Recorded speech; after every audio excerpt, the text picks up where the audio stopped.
और इसलिए जब इंदिरा जी के चुनाव को गैर रीति के कारण, असंवैधानिक तरीके से चुनाव लड़ने के कारण अदालत ने उनके चुनाव को खारिज कर दिया और उनको एमपी पद छोड़ने की नौबत आई, तो उन्होंने गुस्से में आकर के देश पर इमरजेंसी थोप दी, आपातकाल लगा दिया अपनी कुर्सी बचाने के लिए। और उसके बाद इतना ही नहीं, उन्होंने इमरजेंसी तो लगाई, संविधान का दुरुपयोग तो किया ही किया, भारत के लोकतंत्र का गला तो घोंट ही दिया। लेकिन 1975 में 39वां संशोधन किया और उसमें उन्होंने क्या किया, राष्ट्रपति, उपराष्ट्रपति, प्रधानमंत्री, अध्यक्ष, इनके चुनाव के खिलाफ कोई कोर्ट में जा ही नहीं सकता है, ऐसा उन्होंने, और वो भी रिट्रोस्पेक्टिव किया, आगे के लिए नहीं, पीछे का भी, अपने पापों का भी उन्होंने। और आदरणीय सभापति जी, मैं संविधान की बात कर रहा हूं, मैं संविधान के आगे पीछे कुछ नहीं बोल रहा हूं।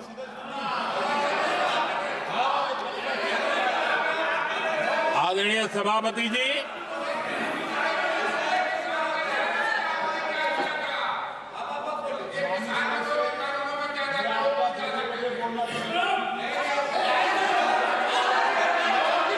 आदरणीय सभापति जी,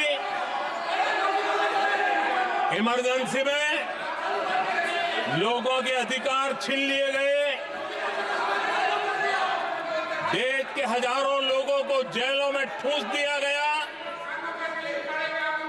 न्यायपालिका का गला घोंट दिया गया, अखबारों की स्वतंत्रता पर ताले लगा दिए गए।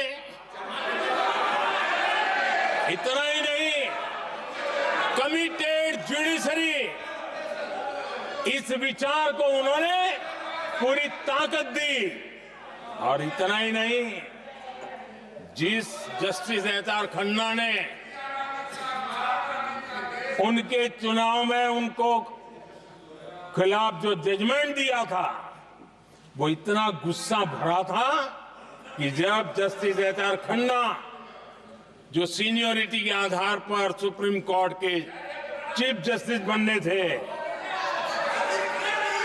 जिन्होंने संविधान के सम्मान करते हुए उस स्पिरिट से इंदिरा जी को सजा दी थी, उन्होंने मुख्य न्यायाधीश नहीं बनने दिया।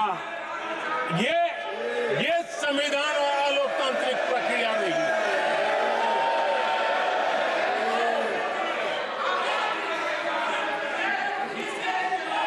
आदरणीय सभापति जी, यहां भी ऐसे कई दल बैठे हैं जिनके मुखिया भी सारे जेल में हुआ करते थे। ये इनकी मजबूरी है कि वहां जाके बैठे हैं, उनको भी जेलों में ठूस दिया गया था।